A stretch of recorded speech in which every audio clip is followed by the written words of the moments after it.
ভাইয়া দেখো, মোটু আর পাতলু এলিয়েনের সাথে মারামারি হয়ে যায় এবং এলিয়েনরা তাদেরকে মারার জন্য নানান রকম কৌশল করে, কিন্তু মোটু আর পাতলু কিন্তু ছড়ার বন্দা না।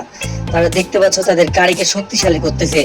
এলিয়েনের দেশে যে এলিয়েনদের সাহায্য করতে যে তারা এখন বিপদে আছে। তোমরা দেখছো একদম গাড়ি চালিয়ে একদম সব দিক দিয়ে তারা গাড়ি চালাতে পারে। দেখতে পাচ্ছ এখন স্পেসে চড়ে তারা অন্য জায়গায় যাবে, গিয়ে এলিয়েনদের বাঁচাবে। কিন্তু কি মোটু পাতলু এলিয়েনদের বাঁচাতে পারবে? যদি দেখো তাহলে বুঝতে পারবে এই ভিডিওটি পুরো। তো দেখতে পাচ্ছ মোটর গাড়ি উল্টাই গেছে, তো ওটা কোনো ব্যাপার না, কারণ মোটর গাড়ি হচ্ছে অনেক শক্তিশালী একটি গাড়ি। আর সত্যি বলতে কি যে মোটু সবকিছুই পারে, জানো, ওরা সব সমস্যা খায়। এই জন্য সিঙ্গাম স্যার এদিকে একটা শক্তি দিল, এটা দিয়ে হাতর পিঠা করবে এখন এলিয়েনদের। এই যে দেখো কিভাবে হাতর পিঠা করতেছে, এলিয়েনদের সাহায্য করতেছে। তো এই ভিডিওটা যদি ভালো লাগে তো দেখতেই পাচ্ছ, যদি ভালো লাগে তোমার এই ভিডিওটা তাহলে আমাদের চ্যানেলটি সাবস্ক্রাইব করে রাখতে পারো কিন্তু, হ্যাঁ। আর এই যে একটার থেকে আরেকটাই হোলে ঢুকে বের হয়ে গেল, হোল বলতে ছিদ্র, এক জায়গা থেকে আরেক জায়গায় যাই, সেই ছিদ্র আর কি। শেষ